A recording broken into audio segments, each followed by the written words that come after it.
Hey friends, how's it going? I'm getting ready to assemble Caleb's 288. Now this is kind of a clone saw, but not really, friends. Most of the parts on this saw are going to be OEM. Again, this is going to be a high production, daily use work saw. Does that mean that the other kit saw I have, which is sitting over there, isn't any good? No, it just means I'm going to go with parts that I know to be good and I trust on this build. I'm not going to do a nut and bolt assembly. I did that on the Husqfarmertec kit. If you guys are curious, go to the Husqfarmertec 288 playlist. I built that saw one end to the other on video. This is just going to be me showing you guys a few of the things I've noticed and what I'm doing about it. A few little issues with this kit and things I'm finding along the way. I have gone through my 288, 281 parts and I'm picking all the best stuff. I have an OEM ignition from a 288, 281. Comparing the part numbers, looks like a 181, 281, and 288 have the same part numbers on the ignitions. I found an OEM coil that was absolutely caked, or an OEM flywheel that was absolutely caked with pitch. I cleaned it up pretty good. We're going to use that. NWP crank, SKF bearings, and highway seals. This seal in the oil pump is still in good shape, so I don't even know if I'm going to change it. The other one blew right out. It was probably installed incorrectly, but this one looks and feels good, so I might just throw it back in. This saw has never been in the wood, friends, so it is still a brand new seal. What else can I notice about this saw? The gas tank, the fuel line in this saw was super kinked, and when you look through the hole in here, there was actually some casting flash that really made the hole too tight. So I found the right size drill bit and I just went through and drilled that flashing off. Friends, if you work on a lot of saws, this is the stuff that I really like. This is Echo Shindawa fuel line. What size is this? Part number 90015 black. It's 3 millimeter interior diameter by 6 millimeter by 2000 millimeters. So however many feet that is. This stuff works on most saws, 372s and that. And I just buy it by the roll. I think there's like, I don't even know, 25, 50 feet on this roll. 25 maybe. And this is the good stuff. Now, if this stuff doesn't fit in here, I will literally drill this to the next size and use this. This is just a standard size fuel line that works and can be easily redone. And then also, I'll just cut Caleb a length of this stuff, you know, a foot or whatever, and I'll throw it in the box for him. That way, in a year or two, if he needs another fuel line, he can just go, oh, I have one. And so, let's put a fuel line in this. What else do I have left? Now, the saw is bare here, sitting on the bench. I'm just looking it over, figuring out kind of what I think the issues were. We know we had an air leak. This thing blew the crank seal on the flywheel side right out. It was completely trashed. And again, this crank seal looks fine on the oil pump side. It looks fairly straight. I'm not too concerned about it. So I'll probably just throw that back in. Piston in this is a highway NWP crank. That is an OEM top end on this saw. Now, the only concern I have about this whole build is that top end had a lot of transfer on it. I spent evenings cleaning it up. It is perfectly shiny now. That one little spot, friends, when I originally put this top end on in video, I said there was a dark spot I couldn't feel. I put this top end on and I spun the bottom end around for 5 minutes, just sitting there. I actually put a drill on it. And I looked and there's a little dark mark on that side of the piston corresponding with that dark spot. So what did I do? I ripped the top end off and I hit that spot hard. And guess what, friends? That discoloration is now gone. So you're always going to get little marks and stuff like that when a cylinder's bedding in. Usually, sometimes you don't. Depending on cylinder fitment. Also, friends, I baked this piston at 450 degrees for 4 hours and then I water quenched it. Some people were saying they wouldn't do that. Well, I have a good buddy who I trust, the Iron Horse. He does that to his highway pistons, and apparently, it's the first time I've done it. It makes them just more stable under heat and that. So I'll try it. I've done other hobbies that involve melting metal and casting things and water quenching them. I do have a Brunel hardness tester, and I understand how that stuff works. Your heat treatment can be just as important as the alloy in the metal. So anyhow, this saw originally was missing 2 mounts. The 2 front mounts were actually completely gone on this saw. I put 2 new mounts on. I was going to spring mount this saw, but my donor saw the 2 rear spring mounts were broken. So I'll leave this thing rubber AV. What else are we doing here today? I'm going to start this thing stock recoil. I'm not going to do a timing advance. I might actually advance this timing like 2 degrees, maybe 3. We can talk about that in another video. Basically today, I want to get this thing assembled, or mostly assembled. I think I have enough parts and all the parts I want. Friends, it was a matter of having the time to go through my junk boxes. Caleb's a good buddy of mine. I want this saw to just be a good, reliable work saw for him. And he could use another bigger displacement saw in his fleet. And so basically, anything that I am questionable about on these saws, the ignition, stuff like that, I just dug through my boxes and found the best stuff that I have, and he can have it. Can always get more, right, friends? So anyhow, let's put a fuel line in this fuel tank. I'll show you guys how I do that. Let's see if it even fits through this hole. And let's start there. I got to put the oil pump on. Roy Blake, thank you, buddy. I'm going to use one of his O-rings on this oil pump. Try it out. I might even use one of his X-rings, although the X-ring that's on this one looks pretty good. So I may just use one of his O-rings. Again, contact Roy, RM Blake at suddenlinkmail.com if you need O-rings for your old Huskies. He carries them. He was nice enough to send some to the channel, and they look good. So, okay. I'm going to break here, do a little bit of work, and I'll just jump in and out. I don't really want to do a nut and bolt assembly on this because I've already done that recently on the channel. And I'd really like to get some progress on this saw, friends. I'll check back in with you guys when I have more work done. Okay, friends, oil pump's installed. I had to fight it a little bit. I had a hard time getting it to seat all the way. Again, I usually just use a piece of thin plastic. I make a tube, like so. This isn't the piece I used. I stick it in the oil pump. Okay, there's a shoulder on the crankshaft that the seal actually goes over. If you try and force it over there, you'll usually prolapse the seal, which means fold it inside out, and then you're done. So I used the new O-ring from Roy. Thank you again, Roy. Appreciate that. Again, you guys make my life so much easier. Use the new seal from Roy, and the other thing I do is I put a little bit of Moto Seal around that seal and then glue it in. I've never had an air leak since I started doing that. So, okay. And I also replaced the crank seal. I couldn't leave it, friends. If we had a problem with one, we can assume the other one's going to go too. Okay, next, I'll probably put on clutch, new sprocket, clutch drum, that kind of stuff. Then I'll work on this side. I'm going to put this together with stock timing. That's ignition timing right now. And I'll kind of go from there. If I think the timing's a bit lazy, I can always advance the timing just a hair with a new flywheel key. I have a bag of 50 of them right here. There, you guys want to know what size the flywheel key is on most Husqvarnas? Right there. That's in millimeters. You can order them online, various places. Okay, I'll hit you guys back up at the next step. Okay, guys, still rolling here. Little trick for doing fuel lines. Just basics. Trying to cover. I cut mine into this long, skinny strip. And then take a pair of needle nose pliers or whatever you got. Feed it in through there, grab it with your finger, and then,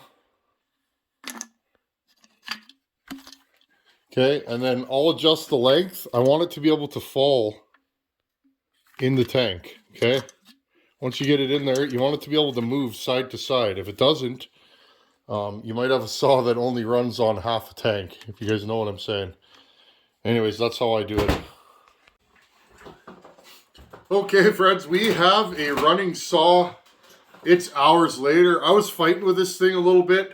I'll let you guys hear it running. I put the stock muffler on just for the first couple of heat cycles. I'm going to try this little funky thing that I built. I don't even know if that pipe's going to work, friends. It might be too restrictive, believe it or not. This thing right here. But we'll start breaking it in with this muffler.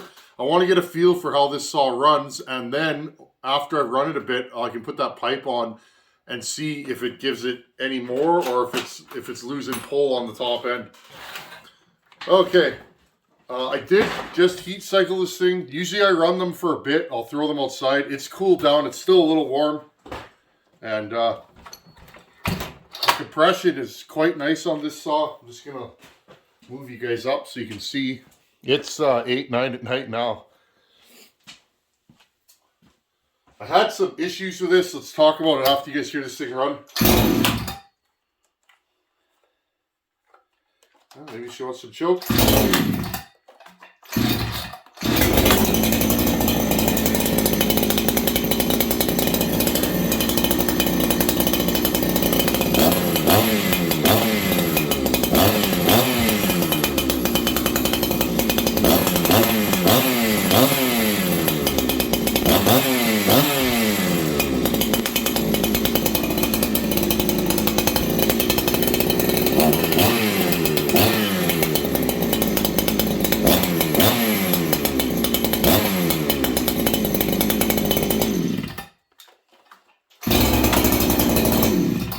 Seems to run okay. It's got a little bog on the bottom.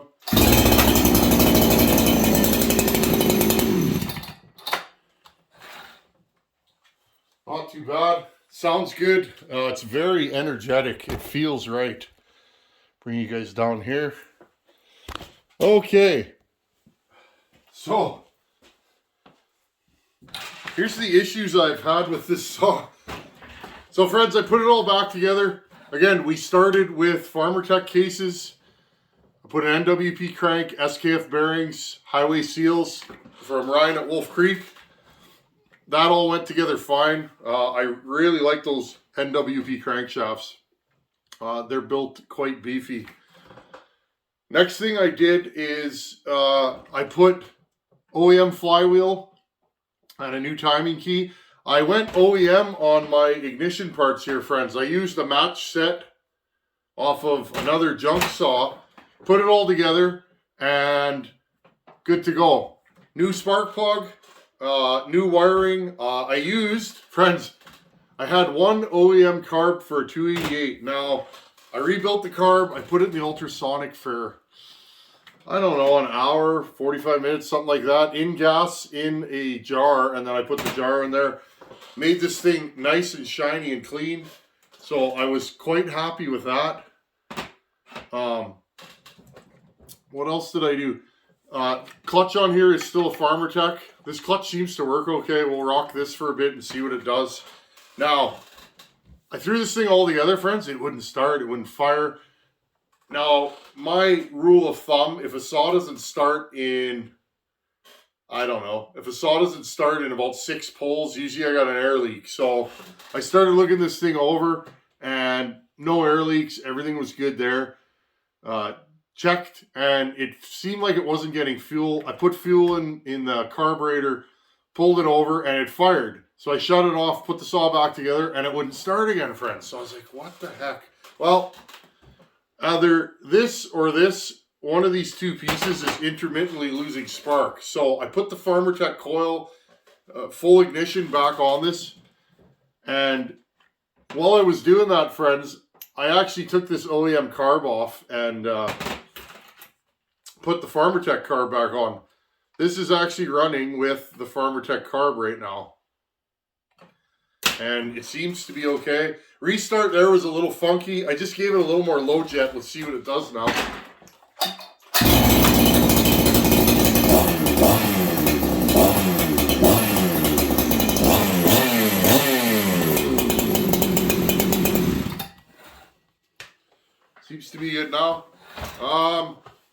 So there you go, friends. Few little issues. Sometimes usually my saws, when I build a new saw from the cases up, they fire up right away.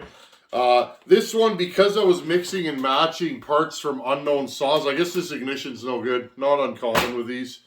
Or it may have been this pickup and the flywheel I'm using. The flywheel is OEM. The Husqfarmertec one, it seemed like it was a little out of round. I don't know. So I just thought I would change that. Remember, this is just going to be a good old-fashioned work saw, logging saw. I didn't go crazy with this thing. It's got all kinds of compression already. Now, the next step for this saw for me, friends, the weather's still dismal outside. I would like to really give this thing a workout before I mail it to Caleb. So you guys might not see this saw on the channel for weeks. I gotta wait. The snow's melting pretty good. I got a big pile of ash that needs to be split and bucked and bucked up. So I'll probably try and get to that with this. But in the meantime, what I usually do, I fire the saws up, I throw them outside, and I let them run. I shut them off, you know, check the cylinder. When it's nice and cold again, I'll fire it up again and just let it run. I'll blip the throttle a little bit, usually not much on the first couple tries. Just let everything bed in, friends. Sometimes you're going to get little fine scratches on a ported saw. Don't freak out if you see that. They'll usually be gone by, you know, a few tanks. So, this one should be good to go. I think I'm going to try this OEM carb back on, and I'll do that this week. Caleb's my buddy, and he is adamant he did not want an aftermarket carb on this saw. And even though I'm just building it for him and giving it to him, the customer's always right. So I would like to use this carb. Honestly, friends, I don't think there's anything wrong with this carb. I think the ignition issue was the actual problem that I had. So it won't take anything to swap this carb. And in fact, I think I'm going to swap this carb right now just to make myself feel good. I'll shut the camera off and get this rocking and rolling. It'll take me about 5 minutes. By then, this thing should be cooled down enough that we can fire it back up again for another heat cycle. I'll hit you guys back up when I've swapped the carb. Honestly, that's 2 for 2. I think the carb on my kit saw runs a little cleaner, but I just gave this thing a little more low jet, and it seems to have picked up some throttle. You guys can hear that bog. It's a little lean. And again, as the ring seat in that, this thing should get a little bit rich, so we'll see. As it got warmer, it seemed to get a little leaner on the low jet. So anyways, I'm going to throw this one on and let's check it out. Okay, I got the OEM carb on here. Low jets at 1 turn.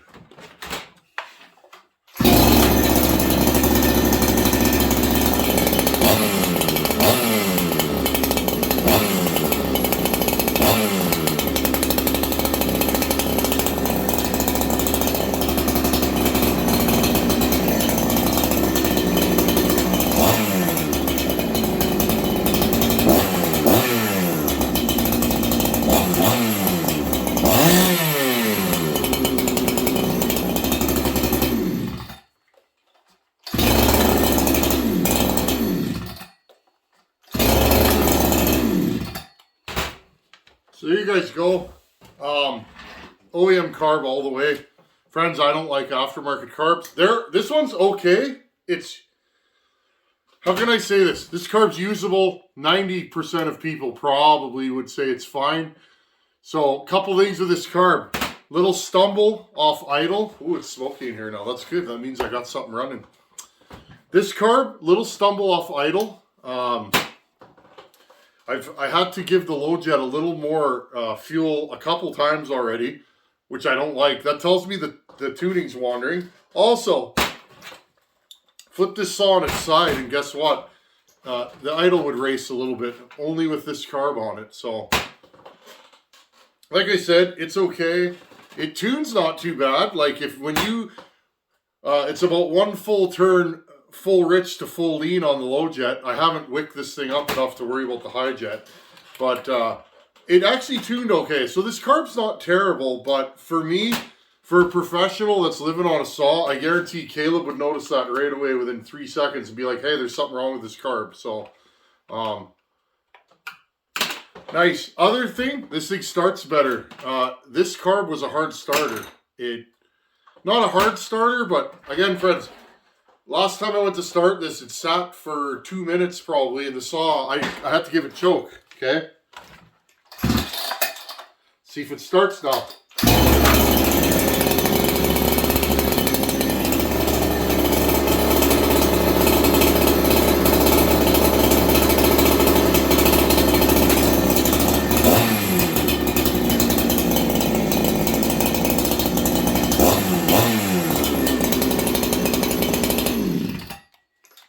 Again, friends, work saw. And I know I stress the work saw thing, but it's very important in a work saw. It has to be reliable. And again, friends, I'm going to run the snot out of this thing for a while. And when I feel that it's 100% ready to go, then I'll send it. Until then, you guys won't see this thing on the channel for a while. So there you go. An OEM blend, or a Husqvarna blend with Farmertec parts, Highway, NWP. What else do we got on here? I think that's about it. So, I think the biggest question, would I buy one of these again? Yeah, I would. You know why? This has been a lot of fun, friends. Saw kits, it's like a giant puzzle, and if you're into that kind of thing, which I am, where did that other screw go? I'm missing a screw, friends. Oh, here it is. Friends, these things are a lot of fun, and when you're done, maybe you end up with a running saw. If you don't, maybe you got to buy a few parts. Remember, this is going to a professional, so I'm changing parts that haven't even failed and may not fail. I'm just changing them because we live, 1,800 miles apart, and it's really hard for me to help the guy out when the distance is so far, and there's a border between us. Shipping within Canada is easy, I could ship a saw and have it anywhere in Canada in 3 to 5 days, fairly reasonably. The minute you cross that border, it adds a lot of cost and a lot of time. So just trying to do a buddy a solid, and hopefully this is it. I will not send this saw until I'm 100% happy with it. So anyhow, friends, thanks for watching. Take her easy. Later. It's time for question of the day. This one's from Frank Macknick. Frank traded a Husqvarna 353 for a 268 XP, a really clean 268 XP, might I add. He's wanting to cut 26 to 30 inch rock maple, and it sounds like birch, yellow birch. Birch typically isn't the hardest cutting wood, but I'm guessing anything called rock and maple, it's probably hardwood. He wants to know, will a muffler mod help him with power in his saw? Now, I'm going to say I have a lot of experience with those saws. Those big cans that are on the 268 and 272, I do not like those mufflers. I find they rob power like crazy. On a ported saw, I just find I have never modded or done anything with those mufflers that make the saw run really consistently good. So, you could try putting a couple of ports out the side, or build yourself a pipe like some of the pipes you see me and other people doing, and that should help with a little bit of power. It'll keep the saw cooler. But honestly, if you're cutting 30-inch wood with that saw, the number one thing I could tell you is make sure your chain is razor sharp and set your rakers up appropriately, not too low. If you're too low, you're probably going to have a grabby chain, and that saw is really going to work. Also, when you're cutting with that saw, a lot of guys, you'll see this is really hard on a saw. They'll pin the trigger and just start cutting, and they will cut top to bottom and do a 30-second cut or a 45-second cut, and they'll do that again and again and again. That is really hard on a saw and gets it really hot. Do a little blip now and again, let the saw breathe, and while you're cutting, you don't have to cut top to bottom one go. You'll see, I do that all the time when I'm cutting. I'll do little blips and, kind of clear the chips out of the kerf and then keep cutting. Also, another thing you can do is try a skip chain. I don't enjoy skip chains generally, but I usually just run ported saws. But a skip chain will put a little less load on the saw. It might not cut quite as fast, but it'll still cut good, especially if you're sharp. And if you find you need a little more bite, you can always drop your rakers a bit on a skip chain. But yeah, Frank, you could cut with that saw, that size wood. You got to be sharp and not overload and overwork the saw. But it'll do it. I've been running those things for years, even before I had them ported. And those 268s and 266s, they'll cut a lot of wood if you treat them right. Anyhow, that's question of the day. Keep sending them. Thanks for watching. Take her easy. Later.